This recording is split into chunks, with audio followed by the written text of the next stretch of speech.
Global palace Hyderabad ہاشم سنگت مخ خلیفہ فقیر ڈاکٹر محمد ہاشم خاسکیلی جیسلمیر چوکی جے مخ خلیفہ فقیر قادر بخش منگرب محمد علی مہر جے پٹ جی شادی جی تقریب میں سینئر سیاستدان الحاج غوث بخش مہر سان ڳالهائے ہر جماعت معزز رئیس علی مری حاجی عبدالحکیم راجڑ حاجی پیر بخش راجڑ فقیر عارف مہر چیئرمین سنجورو رانا محمد انور راجپوت چیئرمین جھول رانا راشد راجپوت فقیر محمد علی مہر جی دعوت میں شرکت گئی۔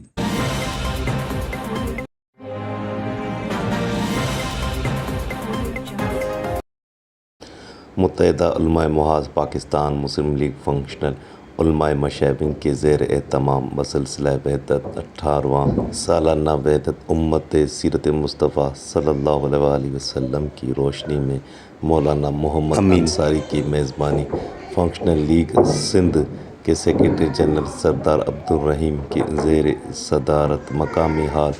گلشن اقبال میں منعقد ہوا، جس میں مختلف مکاتب فکر کے جید علماء مشائخ سیاسی زعماء تاجر صحافی دانشور ممتاز شخصیات نے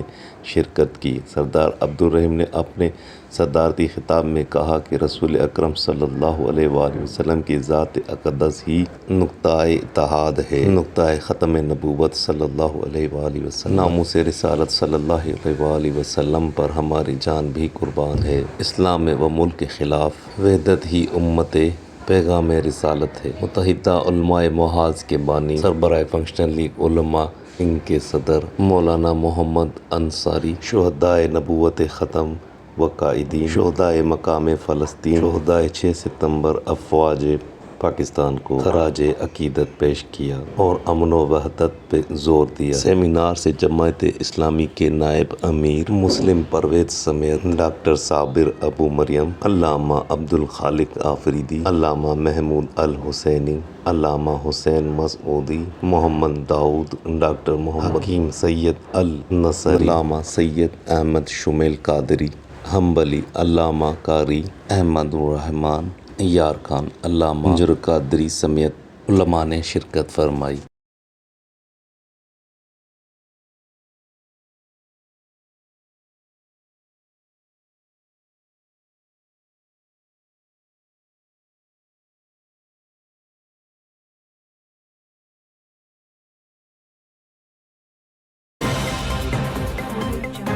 اج تک کرونڈی سے تعلق رکھندڑ زمینداری گھرانے سے پڑھے لکھل باشعور سیاسی سماجی شخصیت تعلقہ ناظم اگوڑو فیض گنج صدر فنکشن مسلم لیگ تعلقہ فیض گنج اختر خان راجپت جن جے بنگلے تے روزانو نفرت جے خاتمے محبت جے پکھیڑ لائے ننڈن جیڑا فیصلہ کرے دھرن کے کیڑ کیو ونے تو اج اعجاز علی خاسکیلی دھری اسد علی ولد بادل خاسکیلی جو فیصلو کرے دھرن کے کھیر کھنڈ کیو ویو جے توڑ کہ ایو ثواب جو کم آہے پر سب کھان وڈی ڳالहि اها آهي ته اجو کے نفسا نفسیء جے دور پانجے ہڑا وڑا خرچ کرے وقت جی ڈئی ماण्हुनि جے دلن سان نفرتن جے خاتمے لائے جدوجہد کرن واقعی جسلण واری ڳالहि آهي۔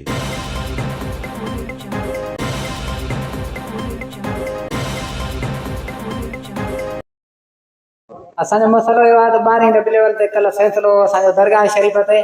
اونے کا فیصلو اگلی طرح مجھے چاچن جا ہاتھ بند ہویا انہیں جو نالا کیڑا انہیں جو پیارو خان نالو الورائے جو ہاتھ بندہ پیارے جو ہاتھ نائے بند وہ سانے خط وٹھی آیو اسانجے فیصلے تے پگا سیں اساں کمال فقیر راجڑ جو نور نبی او پنج نالو جا اور کمال فقیر راجڑ جو وہ اساں کو ان فیصلے میں اتارے پانچے کمرے میں وٹھی اچو ان در کو پیسہ وٹھی اساں جو فیصلو ونجایا اساں کے تے تاں اگلا پیسہ تاں جا لائے ہوندا انہن جا ہاتھ بندن وہ گال چھٹی وئی اور انہن جا ہاتھ کھولے اور اساں جا ہاتھ بند کیا ویا اور اساں جو ہی جے ہتھ اساں جا چاہتے مجھے جا بندن وہ فیصلو ختم کیو وری رپورٹ اساں کے خلاف کری آ ان در کو پیسہ وٹھی اساں جو فیصلو ونجایا اصل مسئلو اساں جو مسئلو زمین جو ڈاڈے جی ملکیت 6 ایکڑ 12 ویسا ڈاڈے جی زمین ان میں حصو جو آयो اساں کے آئے 39 ویسا اساں کے حصو آयो وہ حصو اسان کے چاچن کے کپائنو کو ان کامیڈی شریف میں اسان جو فیصلو تو 5,90,000 اسان جا گھر جا پیسہ انہن تے ثابت ہیا بقایا زمین واپس دینا چیئرمین فیصلو کयो اج پیر پشتے جڑے نے वरी 12 रबी लेवल ते जेको मुंहिंजो चाचो ख़त वठी आयो उन ते हू राजड़ असांजो कमाल फ़कीर राजड़ जेको दरगाह जो मेंबर आहे उहो मुंहिंजे चाचनि जी वंगार वही ऐं उन्हनि खां पैसा वठी असां नाइजा जिते यादि असांजो पीर साईं गर्दा त इहो असांजो वीडियो ॿुधी ऐं असां सां हक़ इंसाफ़ कयो वञे। असांजा हथ खोलिया वञनि मुंहिंजे भाउ जे ख़िलाफ़ रिपोर्ट कई अथनि उन जे हथ पन लाइ उहा रिपोर्ट खुली वञे ऐं असांजा पहिरियों फ़ैसिलो असांजो ही दरगाह शरीफ़ जो इहो मञनि जेको चाचनि जा हथ बंद आहिनि उहे छोटा विया वरी हुननि खां पैसा वठी कमाल फ़कीर पीर साईं कहिड़ी कमेटी रखी आहे अॻिली त हिन खां त अॻिली सही जो हीअ हाणे पैसा था वठनि इहो असांजो बयानु आहे। चवणा त देर साहब पगार रोज़ धणीअ खे अपील आहे त हे जेका कमेटी रखी अथई को इंसाफ़ नथी करे कुझु बि नथी करे उते कमाल फ़कीर अछड़ो तर चौकी उहो वेठल आहे उते राजड़नि जी वंगारत हुए ज़मीन असांजे बाबे जी जेका ज़मीन आहे उन जे नाले था चवनि त इन मूं चाचनि खे हिसो ॾे हे ज़मीन असांजी ज़ाती मुंहिंजे पीउ जी आहे ऐं हे ख़त ते बि असां वियासीं उते जेको आहे तो मौलवी अब्दुल नबी चयो त नूर नबी उन फ़ैसिलो सही पियो करे पर हुन वंगार ओड़ो आहे गुलाम रसूल राजड़ जी मुंहिंजे चाचनि जी ऐं रिश्वत थो वठे पीर साहब पगार खे इहो अर्ज़ु आहे त हीअ कहिड़ा रिश्वत खोर जेके रखिया आहिनि असां सां को बि इंसाफ़ नथो थिए असां मुरीद आहियूं असांजा रिश्वत हुननि खां वठी अथव उनजो फ़कीर कमाल फ़कीर राजड़ आहे जेको अछड़े तरह जो आहे उन्हनि असांजे चाचनि खां पैसा वरिता ऐं मुंहिंजो भाउ हिकिड़ो हुयो जेको अंदरि फ़ैसिले में हो 8-10 ॼणा हुया जेके मुंहिंजे भाउ ते प्रेशर बि रखियूं ऐं मुंहिंजे भाउ ते सभु उथी विया सभिनि वठां कई त तोखे पंहिंजे पीउ जी मिल्कियत मूं जेको आहे हीअ ज़मीन जेका ॾियणी पवंदी न त तव्हां ॿाहिरनि जा असां हथ बंदि कंदासीं ऐं ईअं कंदासीं ऐं असांजो पीर साहिब खे अर्ज़ु आहे त इहे फ़ैसिले ते ताक़ीद करे ऐं जांच कई वञे ऐं जेको आहे सो इहो असांजो इंसाफ़ करे। पाकिस्तान मुस्लिम लीग फंक्शनल सिंध जे सूबाई नायब सदर फ़कीर ख़िज़र हयात मंगरियो उमिरि जी सआदत हासिल करण खां पोइ वतन वापसि कराची एयरपोर्ट ते पहुतो जिते संदसि शानदार इस्तक़बाल कयो वियो गुलनि जी वर्खा कई वई ऐं अजरक पिणु उॾाया विया।